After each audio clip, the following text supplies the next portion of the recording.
विश्व विजय के बाद माही संपूर्ण भारत के लिए एक इमोशन बन चुका था। जबरदस्त जीत हुई है, इतिहास रचा है। Really very happy for Sachin. It's unbelievable. India जीत गई है। बड़ी बात क्या हो सकती है? We are world champion. See a World Cup win, see the world being in our hands.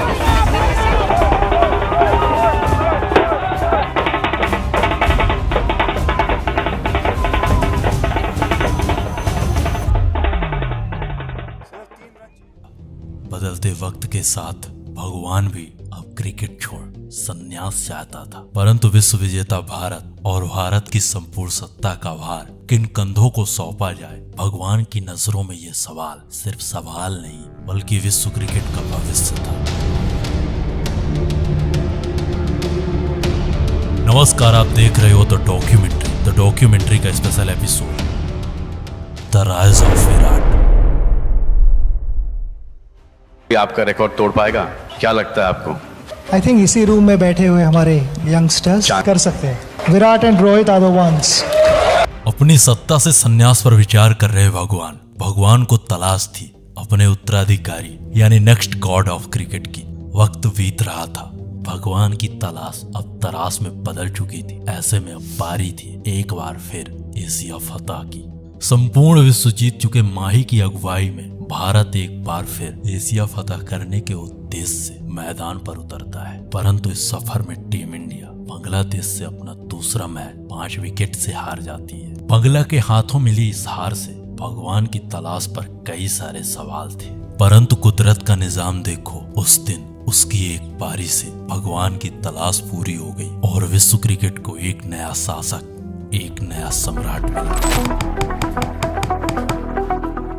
Team India अब अपना अगला मैच पाक से खेलने वाली थी, वही पाक जिसने लंका को अपने पिछले मैच में पराजित किया था। इन परिस्थितियों में अगर टीम इंडिया को एशिया फतह करना है तो सबसे पहले 18 अक्टूबर को पाक पर अपनी विजय सुनिश्चित करें। 18 मार्च 2012 बांग्लादेश का मीरपुर स्टेडियम। एक बार फिर भारत और पाक के कप्तान एक दूसरे के आमने सामने थे। महेंद्र से टॉस जीतकर मिसबा ने सबसे पहले बल्लेबाजी करने का फैसला किया। पाक के ये दोनों बल्लेबाज शुरुआत से ही टीम इंडिया पर अपना आक्रमण प्रारंभ कर देते हैं। शुरुआत के 10 ओवर खत्म हो चुके थे, परंतु पाक ओपनर्स का कहर अभी भी टीम इंडिया पर जारी था। पाक के ये दोनों ओपनर माही का सरदर्द बन चुके थे। ये दोनों बल्लेबाज माही के हर प्लान को फ्लॉप करते हुए अब भारतीय गेंदबाजों की फिरकी ले रहे थे। 20 ओवर की समाप्ति तक पाक का स्कोर 121 पहुंच चुका था। अभी तक माही का हर प्लान पाक के इन दोनों बल्लेबाजों के सामने फ्लॉप रहा। 33वें ओवर में प्रोफेसर का शतक आया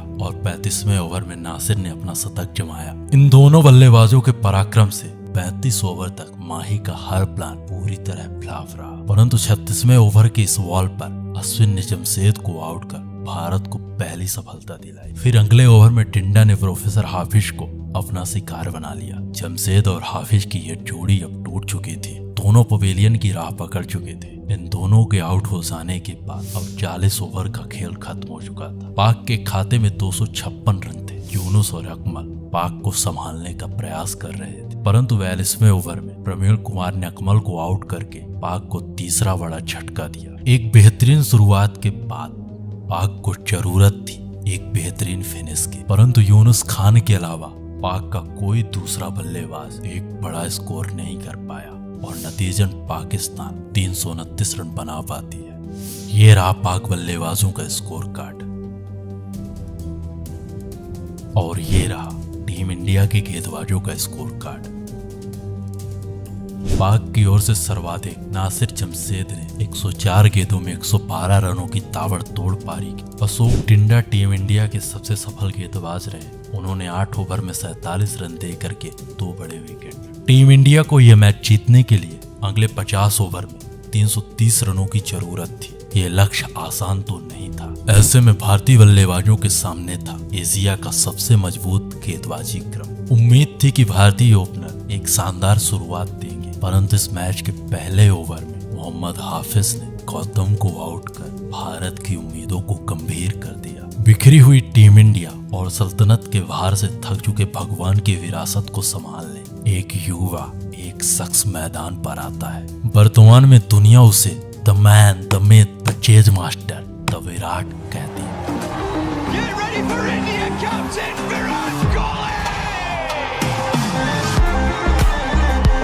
It is indeed. I mean, it's lovely to be here. We have such a huge. परंतु उस दिन तक वो दुनिया के लिए सिर्फ विराट था। भगवान के संग उसने उस पारी को संभाला और 10 ओवर तक टीम इंडिया को 58 रनों तक पहुंचा दिया। रिक्वायर्ड रन रेट और करंट रन रेट दोनों ही बराबरी पर थे। टीम इंडिया को बिना विकेट खोए अविसी रनगति के हिसाब से रन बनाने थे। पारी के 13वें ओवर में विराट और सचिन ने मिलकर के शाहिद आफरीदी को आड़े हाथ लिया और आफरीदी के इस ओवर पर बैक टू बैक 2 चौके लगा दिए। ठीक यही हसर इन दोनों ने 15वें ओवर में बहाव के साथ किया। युवा विराट के बैट से निकलते हुए ये शॉट्स, इन शॉट्स को देख करके संपूर्ण विश्व स्तब्ध था। दोनों ही प्लेयर धीरे धीरे अपने अर्धशतक की ओर बढ़ रहे थे। 16वें ओवर में इस चौके के साथ विराट ने अपना अर्धशतक पूरा किया। 17वें ओवर में सचिन ने इस 1 रन के साथ अपना अर्धशतक पूरा किया।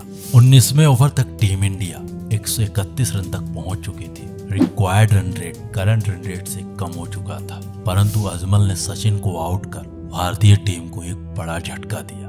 भगवान के आउट हो जाने के बाद अब टीम इंडिया के सामने सबसे बड़ी चुनौती थी कि अब कौन सा बल्लेबाज भगवान की तरह भारत को संभाल पाएगा। 133 के स्कोर पर टीम इंडिया अपने 2 बड़े विकेट खो चुकी थी। टीम इंडिया के दोनों ओपनर्स अब टीम इंडिया का साथ छोड़ चुके थे। ऐसे हालात में अब टीम इंडिया को संभालने एक और युवा, एक और शख्स आता है। उस वक्त तक दुनिया उसे रोहित कहती थी, परंतु भविष्य में उसे दुनिया द हिटमैन कहती है। टीम इंडिया के ये दोनों बल्लेबाज अब टीम इंडिया को संभाल चुके थे।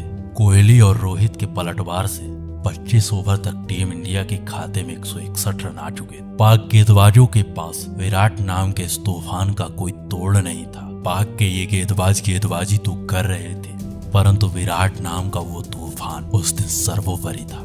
इस 1 रन के साथ कोहली का शतक पूरा हो चुका था।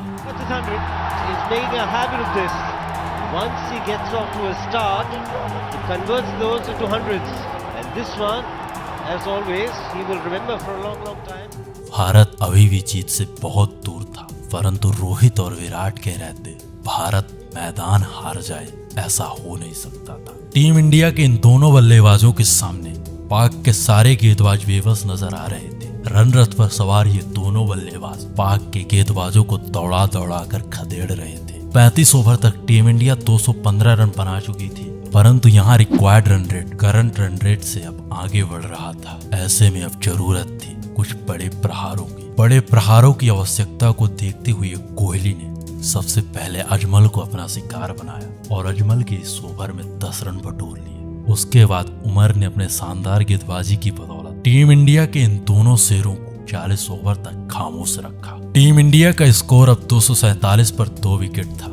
रिक्वायर्ड रन रेट 9 के करीब जा पहुंचा था। यहाँ से अगर यह मैच जीतना है तो अब हर हाल में प्रहार करना जरूरी था। ऐसे में कोहली ने पाक की सबसे बड़ी मछली उमर को अपना शिकार बनाया और उमर के इस ओवर में 16 रन बटोर लिए। अगले ओवर में बहाव पर रियाज करते हुए बैक टू बैक 3 चौके चढ़ दिए। कोहली का बल्ला अब 150 के पार पहुंच चुका था। शर्मा से भी अर्धशतक आ चुका था। कोहली के इस विराट प्रहार से 330 रनों का ये लक्ष्य भी अब पौना साबित हो रहा था। रिक्वायर्ड रन रेट अब 6 के करीब था, क्योंकि टीम इंडिया को अगले 8 ओवर में अब 54 रन बनाने थे। 46वें ओवर में टीम इंडिया रोहित शर्मा के रूप में अपना 3रा विकेट खो देती है, परंतु तब तक ये मैच टीम इंडिया के पक्ष में जा चुका था। टीम इंडिया के ये दोनों युवा लगभग इस रनचेज को सफल बना चुके थे। अभी भी 23 रनों की जरूरत थी और 4 ओवर का खेल बाकी था। कोहली ने 47वें ओवर में एजाज को 11 रन पीट दिए। अब टीम इंडिया को ये मैच जीतने के लिए महज 12 रनों की जरूरत। लेकिन अगले ओवर में विराट उमर की इस बॉल पर शिकार बन जाते हैं, परंतु विराट ने तब तक पाक के जबड़ों से ये जीत छीन चुका था। विराट ने महज 148 गेंदों में 22 चौके और 1 छक्के की मदद से 183 रनों की एक शानदार ताबड़तोड़ एक बेहद खूबसूरत पारी खेल चुका था, जीत के लिए अब 12 रनों की जरूरत थी, जिसे सुरेश रैना और महेंद्र सिंह धोनी ने मिल करके इसी ओवर में बना लिया। कोहली की उस शानदार विराट पारी की बदौलत टीम इंडिया 330 रनों के लक्ष्य को महज 48 ओवर में चेज कर चुकी थी। पाक का ये विराट लक्ष्य उस दिन कोहली के सामने पौना साबित हुआ। ये रहा टीम इंडिया के बल्लेबाजों का स्कोर कार्ड। टीम इंडिया की ओर से सर्वाधिक विराट कोहली ने 183 रन बनाए। पाक की ओर से उमर गुल ने 8 ओवर 5 गेंदों में 65 रन दे करके सर्वाधिक 2 विकेट लिए। ये रहा पाक गेंदबाजों का स्कोर कार्ड। विराट और इस रोहित के प्रदर्शन की बदौलत इसी मैच में भगवान को अपने 2 उत्तराधिकारी मिल चुके थे। भगवान के साम्राज्य को संभालने वाले 2 सम्राट, 2 शासक मिल चुके थे। यही वो दिन था जिस दिन भगवान की तलाश पूरी हुई थी। उम्मीद है कि हमारी आवाज, हमारे अंदाज में हमारी ये मैच स्टोरीज, ये मैच डॉक्यूमेंट्रीज आपको पसंद आ रही होंगी। तो प्लीज सब्सक्राइब करें हमारे चैनल द डॉक्यूमेंट्री को, एंड हमें इंस्टा में भी जरूर फॉलो करिए, क्योंकि हमें वहां भी आपके प्यार की जरूरत है। तो हंसते रहिए, खेलते रहिए और देखते रहिए द डॉक्यूमेंट्री, हमारी आवाज हमारे अंदाज में।